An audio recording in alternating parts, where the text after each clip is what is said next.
Alright, just like this rainy day, we're going to talk a little bit about a sad particular movie called Brad's Status. And no, I'm not talking about your friend Brad and the status he's in right now as single or married or whatever. But Nathan's status right now is currently a little angry because my refrigerator kicked on.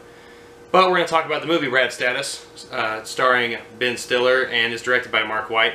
It really is a story about a father and a son and the relationship between each other as they're exploring colleges. They live in California, but the son is reaching the age where he's going to go explore colleges. So Ben Stiller is really thinking about, he's narrating the entire time in this movie about his life and really just like what's going on. His friends have all been really successful and done all these really great things. And he's done some great things too, Ben Stiller.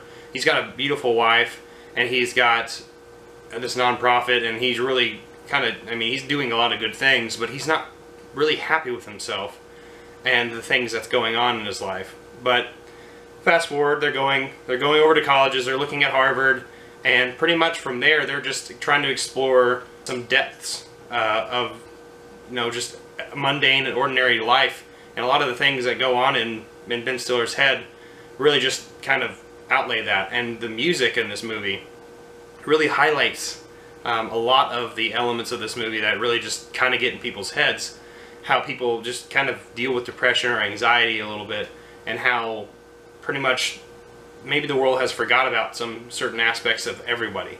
And that's something that I really dug about this movie. So now that I talked a little bit about some of the summary of the film, let's talk about some of the pros of the movie, because this movie kind of hit me in a good way. There's a lot of aspects of this film that hit me personally, because with the current climate we live in today, and this might be political, and I apologize to my fans out there who don't want to get political, but to me, the world is forgetting a lot of aspects of individual characteristics of people. I think people are getting a little bit more too tribalistic and not, they're thinking about groups more than they're thinking about individuals and within groups. And that's something about Brad's Status that I thought was really interesting, is because it's told by this guy who has all these things and it's fantastic. His life really is a privileged one, if you would say so. If you watch this movie, you would see that. However, it's his life he's dealing with, and it's his problems that that he is having. And yeah, it might be good for particularly someone else who's looking on the outside in, but to him, he's not fulfilled. And that's something that I really appreciated of this movie, because yeah, he's doing a really good job, but he is still not fulfilled because it's his life, and it's his thoughts and his problems. And that's something that I find deeply troubling about today's society, is we don't really look into individuals' thoughts, and we don't really think about people.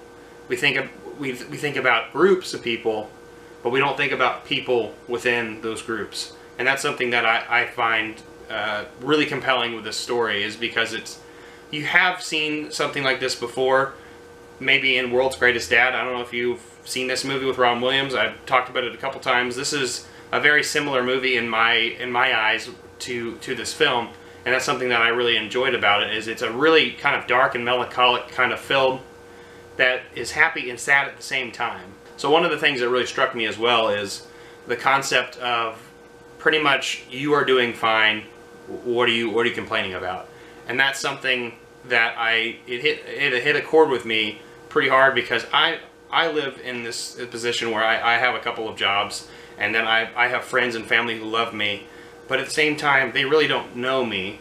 And that's something that struck a chord with me in this movie, and that's something that the music highlighted in this film, and the way it was shot. It's kind of the camera was almost like handheld a little bit sometimes, but I just thought that was a really cool characteristic of kind of just trying to capture everyday life, and the narration really captures that too. And yeah, there's some heightened senses of this movie. It reminds me a lot like Walter Mitty, in the sense that if you've ever seen Secret Life of Walter Mitty with Ben Stiller, he's got a lot of heightened realities where he kind of just daydreams and see these big things going on that he's imagining. It has those moments, but those moments aren't obviously glorified in cinema, where it does really beautiful and gorgeous things that are just really stunning, and it doesn't make sense. But really, he's imagining the lives of his friends that are doing better than him, and it kind of just misleads him to believe certain things about how other people perceive him. and that's something that I thought was really interesting. There's a couple cons of this movie. Obviously, it's not a movie for everybody. I definitely could see this message not being portrayed particularly well with certain characteristics of certain filmgoers. But I thought this movie was a pretty good indie film with a really silly name, Brad Status, that I would definitely recommend. So I wouldn't say, so one thing that I would say is the story is kind of lackluster in the sense that it's you know, it's just him going to college and him imagining the lives of his friends, and so that might not be a compelling enough story for you because it's not a typical type of movie, so it could bore audiences, and also some people could get personally embedded into this movie and have some personal feelings about what the message is, and that's sad, but I mean, you can do that as a film goer. I mean, you are the ultimate purveyor of what you think a good film is, and so that's the ultimate thing about watching a movie, is you can watch a movie and just watch it as it is, or you can watch a movie and have personal feelings attached to it. I have personal feelings attached to this movie just slightly, and that's something just for me, but as an audience member, you might have something different, and that's what's really cool about cinema.